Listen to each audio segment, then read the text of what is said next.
Oman citizenship প্রত্যাশীদের জন্য বড় সুখবর। আর অপরদিকে ওমানের সুলতানের ঐতিহাসিক সিদ্ধান্ত গ্রহণ। এদিকে প্রবাসীদের জন্য নাগরিকত্বের নতুন সুযোগ। অপরদিকে বিমান টিকিটের দামের লাগাম টানতে সরকারের কঠোর পদক্ষেপ। এদিকে ওমান সহ মধ্যপ্রাচ্য ফ্লাইটে কর দিতে হবে 10,000 টাকা। আরও থাকছে ওমানে অভিযানে 28 প্রবাসী আটক। বিস্তারিত থাকছে বাংলাদেশ সহ 14 দেশের ভিজিট ভিসা স্থগিত করল সৌদি আরব। সবশেষ থাকছে ডক্টর ইউনূসের আমিরাত সফর, ভিসা জটিলতা নিরসনে আশাবাদী প্রবাসীরা। ওমান সিটিজেনশিপ প্রত্যাশীদের জন্য বড় সুখবর। ওমানের সুলতান সম্প্রতি রয়্যাল ডিক্রির মাধ্যমে নতুন নাগরিকত্ব আইন অনুমোদন করেছেন। এ আইনে প্রবাসী ও বিদেশিদের জন্য নাগরিকত্ব লাভের শর্তাবলী সুস্পষ্টভাবে উল্লেখ করা হয়েছে। আইনের 3য় অধ্যায়ে প্রবাসীদের জন্য ন্যূনতম 15 বছর ধারাবাহিক বসবাস, আরবি ভাষায় দক্ষতা, ভালো চরিত্র এবং সুস্বাস্থ্য বজায় রাখা সহ নানা শর্ত যুক্ত করা হয়েছে। প্রবাসীদের জন্য নাগরিকত্বর শর্তাবলীতে বলা হয়েছে, আবেদনকারীকে কমপক্ষে 15 বছর ধরে ওমানে বসবাস করতে হবে, তবে বছরে 90 দিনের বেশি অনুপস্থিতি গ্রহণযোগ্য হবে না। এছাড়া আবেদনকারীর আরবি ভাষায় দক্ষতা, ভালো চরিত্র এবং কোনো অপরাধমূলক রেকর্ড না থাকা বাধ্যতামূলক। পাশাপাশি সুস্বাস্থ্য বজায় রাখা, সংক্রামক রোগ মুক্ত থাকা এবং পরিবারের ভরণ পোষণের জন্য বৈধ আয়ের উৎস থাকা আবশ্যক। আরও একটি গুরুত্বপূর্ণ শর্ত হলো, আবেদনকারীকে পূর্ববর্তী দেশের নাগরিকত্ব ত্যাগ করতে হবে, কারণ দ্বৈত নাগরিকত্ব এই আইনে গ্রহণযোগ্য নয়।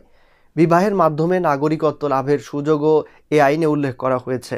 কোনো বিদেশি নারী যদি ওমানি পুরুষের সঙ্গে 8 বছর বিবাহিত থাকেন এবং একটি সন্তান জন্ম দেন, তবে তিনি নাগরিকত্বের জন্য আবেদন করতে পারবেন, তবে তাকে পূর্ববর্তী নাগরিকত্ব ত্যাগ করতে হবে এবং আরবি ভাষায় দক্ষ হতে হবে। অন্যদিকে কোনো প্রবাসী পুরুষ যদি ওমানি নারীর সঙ্গে 10 বছর বিবাহিত থাকেন এবং তাদের একটি সন্তান থাকে, তবে তিনিও নাগরিকত্বের জন্য আবেদন করতে পারবেন।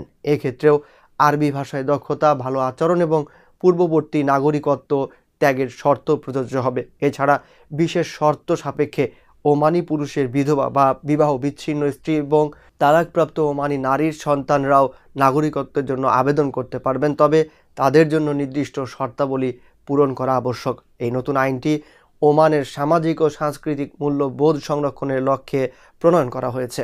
নাগরিকত্ব লাভের শর্তাবলী কঠোর ও সুস্পষ্টভাবে নির্ধারণ করে দেশের নিরাপত্তা ও স্থিতিশীলতা নিশ্চিত করার পাশাপাশি বৈধ আবেদনকারীদের জন্য সুযোগ সৃষ্টি করা হয়েছে। আর অপরদিকে ওমানের সুলতানের ঐতিহাসিক সিদ্ধান্ত, প্রবাসীদের জন্য নাগরিকত্বের নতুন সুযোগ। ওমানের সুলতান হাইথাম বিন তারিক সম্প্রতি একটি ঐতিহাসিক রয়্যাল ডিক্রির মাধ্যমে নতুন নাগরিকত্ব আইন অনুমোদন করেছেন। এই আইন প্রবাসী ও বিদেশিদের জন্য ওমানের নাগরিকত্ব পাওয়ার সুযোগ তৈরি করেছে, তবে কিছু কঠোর ও সুস্পষ্ট শর্তের ভিত্তিতে। নতুন এই আইন ওমানের সামাজিক এবং সাংস্কৃতিক মূল্যবোধ সংরক্ষণের লক্ষ্যেই প্রণয়ন করা হয়েছে। নতুন আইনের ধারা 17 অনুযায়ী কোনো প্রবাসী যদি ওমানের নাগরিকত্বের জন্য আবেদন করতে চান, তবে তাকে কমপক্ষে 15 বছর ধারাবাহিকভাবে ওমানে বসবাস করতে হবে, তবে বছরে 90 দিনের বেশি অনুপস্থিতি গ্রহণযোগ্য হবে না। আবেদনকারীকে অবশ্যই আরবি ভাষায় দক্ষ, ভালো চরিত্রের অধিকারী এবং অপরাধ মুক্ত হতে হবে। এছাড়া সুস্বাস্থ্য বজায় রাখা, সংক্রামক রোগমুক্ত থাকা এবং পরিবারের ভরণ পোষণের জন্য বৈধ আয়ের উৎস থাকা বাধ্যতামূলক।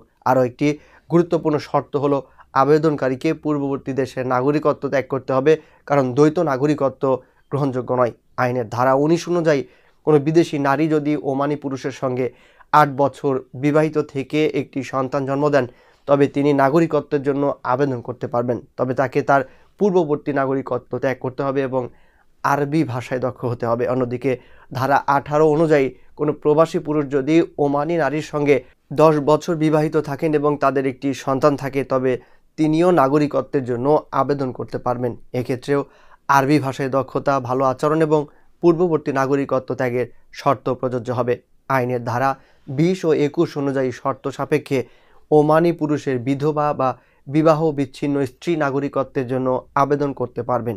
এছাড়া ধারা 22 অনুযায়ী তালাকপ্রাপ্ত ওমানি নারীর সন্তানদের নাগরিকত্বের জন্য আবেদন করার সুযোগ থাকবে, তবে নির্দিষ্ট শর্ত মানতে হবে। এই নতুন আইনটি ওমানের নাগরিকত্ব পাওয়ার শর্তাবলীকে আরও সুস্পষ্ট ও কঠোর করেছে, যা দেশের সামাজিক ও সাংস্কৃতিক মূল্যবোধ সংরক্ষণের লক্ষ্যেই গৃহীত হয়েছে। প্রবাসী ও বিদেশিদের জন্য এই আইন নাগরিকত্ব পাওয়ার পথ সুগম করলেও এটি ওমানের আইন ও সংস্কৃতির প্রতি শ্রদ্ধাশীল হওয়ার বার্তাও দিচ্ছে। আর এদিকে বিমানের টিকিটের দামে লাগাম টানতে সরকারের কঠোর পদক্ষেপ।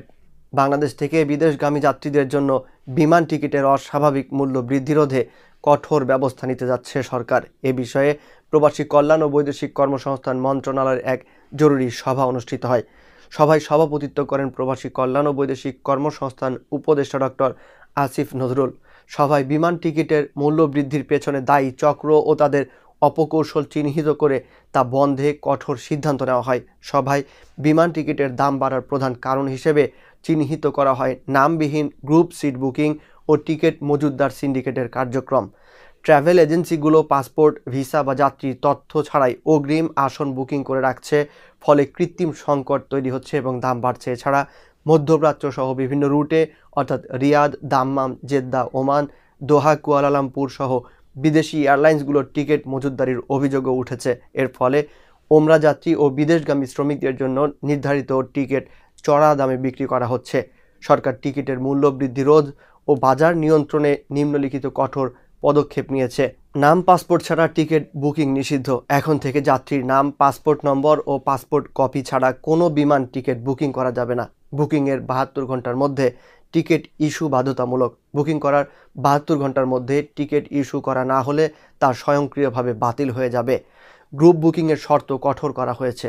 6 ফেব্রুয়ারির মধ্যে বুক হওয়া সকল গ্রুপ টিকিট আগামী 7 দিনের মধ্যে যাত্রীর নাম ও পাসপোর্ট নম্বর সহ ইস্যু নিশ্চিত করতে হবে, অন্যথায় এয়ারলাইন্স নিজ উদ্যোগে তা বাতিল করবে। তদন্ত কমিটি গঠন। স্বরাষ্ট্র মন্ত্রণালয়ের সিনিয়র সচিবের নেতৃত্বে 7 সদস্যের একটি তদন্ত কমিটি গঠন করা হয়েছে। কমিটিকে 15 কার্যদিবসের মধ্যে প্রতিবেদন জমা দিতে বলা হয়েছে। টাস্ক ফোর্স গঠন। টিকিটের মূল্য বৃদ্ধি তদারকির জন্য 13 সদস্যের একটি টাস্ক ফোর্স গঠন করা হয়েছে। এই নতুন নিয়মাবলী বাস্তবায়ন হলে যে প্রত্যাশিত ফলাফল পাওয়া যাবে তা নিম্নে উল্লেখ করা হচ্ছে। কৃত্রিম সংকট দূর হবে এবং টিকিটের দাম কমবে। ওমরা যাত্রী ও প্রবাসী শ্রমিকদের ভোগান্তি কমবে। টিকিটের দাম নিয়ন্ত্রণে রাখতে বাজার তদারকি আরও জোরদার করা হবে। সরকারের এই কঠোর পদক্ষেপ বিদেশগামী যাত্রীদের জন্য স্বস্তি বয়ে আনবে বলে আশা করা হচ্ছে। এই বিষয়ে আরও তথ্য ও অগ্রগতি জানতে সরকারের সংশ্লিষ্ট মন্ত্রণালয়ের সাথে যোগাযোগ রাখার অনুরোধ করা হয়েছে। আর এদিকে ওমান সহ মধ্যপ্রাচ্যে ফ্লাইটে কর দিতে হবে 10,000 টাকা। ঢাকা থেকে ওমান, সিঙ্গাপুর, দুবাই, শারজা এবং কুয়ালালামপুরগামী বিমান যাত্রীদের জন্য আরোপিত বাড়তি কর এখন বড় সংকট হিসেবে দেখা দিয়েছে। সরকারের উচ্চ হারে কর নির্ধারণের ফলে আন্তর্জাতিক গন্তব্যে ভ্রমণ আরও ব্যয়বহুল হয়ে উঠছে, যা সাধারণ যাত্রীদের জন্য আর্থিক চ্যালেঞ্জ সৃষ্টি করছে। বাংলাদেশে করের হার তুলনামূলকভাবে বেশি। বাংলাদেশ সরকার আন্তর্জাতিক বিমান যাত্রীদের কাছ থেকে 9,890 টাকা কর আদায় করছে, যা অন্যান্য দেশের তুলনায় উল্লেখযোগ্যভাবে বেশি। উদাহরণস্বরূপ, একই রুটে মালয়েশিয়ার সরকার মাত্র 2,568 টাকা, সিঙ্গাপুর 5,878 টাকা, ওমান 3,879 টাকা এবং দুবাই ও শারজা 4,332 টাকা কর গ্রহণ করে। এতে স্পষ্ট যে বাংলাদেশের যাত্রীদের গড়ে 7,000 টাকা পর্যন্ত বেশি কর দিতে হচ্ছে। মধ্যবিত্ত ও শ্রমিক শ্রেণীর জন্য বড় বাধা। এই অতিরিক্ত করের ফলে বিমান টিকিটের মূল্য অস্বাভাবিকভাবে বেড়ে যাচ্ছে, যা বিশেষ করে মধ্যবিত্ত ও নিম্ন মধ্যবিত্ত যাত্রীদের জন্য বড় চ্যালেঞ্জ হয়ে দাঁড়িয়েছে। বিশেষ করে যারা কাজের জন্য মধ্যপ্রাচ্য বা অন্যান্য দেশে যান, তাদের জন্য এই বাড়তি ব্যয় বহন করা দিন দিন কঠিন হয়ে পড়ছে। কর পুনর্মূল্যায়নের দাবি। যাত্রীদের স্বার্থ বিবেচনায় সরকার যদি করের হার পুনর্মূল্যায়ন করে, তবে আন্তর্জাতিক বিমান ভ্রমণ আরও সাশ্রয়ী হবে এবং যাত্রীদের আর্থিক চাপ কমবে। সংশ্লিষ্ট কর্তৃপক্ষের উচিত এই বৈষম্য দূর করার জন্য কার্যকর পদক্ষেপ গ্রহণ করা, যাতে বাংলাদেশি যাত্রীরা সমান সুযোগ পান এবং আকাশ পথে ভ্রমণ আরও সুলভ হয়। আর এদিকে ওমানে অভিযানে 28 প্রবাসী আটক। ওমানে অবৈধভাবে প্রবেশের দায়ে 28 জন প্রবাসীকে আটক করেছে সালালার স্পেশাল টাস্ক পুলিশ। আটক হওয়া ব্যক্তিরা এশিয়ান এবং আফ্রিকান দেশগুলোর নাগরিক। তাদের বিরুদ্ধে প্রয়োজনীয় আইনগত ব্যবস্থা নেওয়া হচ্ছে বলে জানিয়েছে কর্তৃপক্ষ। রয়্যাল ওমান পুলিশ অবৈধ অভিবাসন ঠেকাতে কঠোর অবস্থান নিয়েছে। প্রবাসীদের সন্দেহজনক কার্যক্রম, বিশেষ করে অনুপ্রবেশ সম্পর্কিত যে কোনো তথ্য জানাতে বাসিন্দাদের অনুরোধ করেছে তারা। ইব্রায় আটক করা হয়েছে আরও এক প্রবাসীকে। নিয়োগকর্তার বাসা থেকে বিপুল পরিমাণ স্বর্ণ গয়না এবং ডলারসহ বিদেশি মুদ্রা চুরি করে পালিয়েছেন ওই প্রবাসী। তার কাছ থেকে স্বর্ণের বার, নেকলেস এবং হাতের চুড়িবালাসহ গহনার অন্যান্য উপকরণ উদ্ধার করা হয়। এছাড়া ডলারের কয়েক বান্ডেল নোটও উদ্ধার করে আল শারকিয়ার পুলিশ কমান্ড। আর এদিকে বাংলাদেশ সহ 14 দেশের ভিসা স্থগিত করল সৌদি আরব। পবিত্র হজকে সামনে রেখে নিরাপত্তা ও অতিরিক্ত ভিড় এড়াতে সৌদি আরব সরকার একটি গুরুত্বপূর্ণ পদক্ষেপ নিয়েছে। বাংলাদেশ সহ 14টি দেশের জন্য মাল্টিপল ভিসা সাময়িকভাবে স্থগিত করা হয়েছে। এই সিদ্ধান্তটি 1 ফেব্রুয়ারি থেকে কার্যকর হয়েছে। তবে এই দেশগুলোর নাগরিকদের জন্য সিঙ্গেল এন্ট্রি ভিসা চালু রাখা হয়েছে। সৌদি সরকারের এই পদক্ষেপের মূল উদ্দেশ্য হলো গত বছরের হজের সময়কার অপ্রীতিকর ঘটনাগুলোর পুনরাবৃত্তি রোধ করা। বিশেষ করে অনুমোদনহীন হজযাত্রীদের ভিড় এবং নিরাপত্তা ঝুঁকি কমাতে এই সিদ্ধান্ত নেওয়া হয়েছে। টাইমস অফ ইন্ডিয়ার খবরে বলা হয়েছে, হজের মৌসুমে অতিরিক্ত ভিড় এবং তীব্র গরমে অনেক হজযাত্রী মারা গিয়েছিলেন, যা কর্তৃপক্ষকে এই ধরনের পদক্ষেপ নিতে বাধ্য করেছে। যে 14টি দেশের জন্য মাল্টিপল ভিসা স্থগিত করা হয়েছে সেগুলো হলো বাংলাদেশ, আলজেরিয়া, মিশর, Ethiopia, Bharat, Indonesia, Iraq, Jordan, Morocco, Nigeria, Pakistan, Sudan, Tunisia ও ইয়েমেন। এই দেশগুলোর সাধারণ নাগরিকরা এখন থেকে সর্বোচ্চ 30 দিনের জন্য সিঙ্গেল এন্ট্রি ভিসা পাবেন। তবে কূটনৈতিক, আবাসিক, হজ এবং ওমরা ভিসার ক্ষেত্রে কোনো পরিবর্তন আসবে না। সৌদি সরকার জানিয়েছে যে মাল্টিপল এন্ট্রি ভিসা স্থগিত করা একটি অস্থায়ী পদক্ষেপ। হজের কার্যক্রম শেষ হলে এই সিদ্ধান্তের পরিবর্তন হতে পারে বলে মনে করছেন অনেকে। মূলত একাধিক প্রবেশ ভিসার অপব্যবহার রোধ করতেই এই পদক্ষেপ নেওয়া হয়েছে। সৌদি আরবের এই নতুন ভিসা নীতি হজ পালনকারীদের নিরাপত্তা নিশ্চিত করতে এবং সুষ্ঠুভাবে হজ সম্পন্ন করতে সহায়ক হবে বলে আশা করা হচ্ছে। আর এদিকে এবার ডক্টর ইউনূসের আমিরাত সফর, ভিসা জটিলতা নিরসনে আশাবাদী প্রবাসীরা। নোবেলজয়ী ডক্টর মোহাম্মদ ইউনূস অন্তর্বর্তীকালীন সরকারের প্রধান উপদেষ্টা হিসেবে চলতি সপ্তাহে সংযুক্ত আরব আমিরাত সফরে যাচ্ছেন। 11 থেকে 13 ফেব্রুয়ারি দুবাই অনুষ্ঠিতব্য ওয়ার্ল্ড গভর্নমেন্ট সামিটে তিনি অংশগ্রহণ করবেন। বিশ্বের প্রায় 30টি দেশের রাষ্ট্র ও সরকার প্রধান এই সম্মেলনে উপস্থিত থাকবেন। 12তম এই আসরের মূল প্রতিপাদ্য বিষয় হলো ভবিষ্যতের সরকার গঠন। এই গুরুত্বপূর্ণ সম্মেলনে 80টিরও বেশি আন্তর্জাতিক সংস্থা, 140টির বেশি সরকারি প্রতিনিধি দল, 6000-এর বেশি অংশগ্রহণকারী ও শীর্ষস্থানীয় বিশেষজ্ঞরা অংশ নেবেন। আয়োজকরা মনে করছেন গত বছরের তুলনায় এবারের আসরে উপস্থিতি 50%-এর বেশি বাড়বে।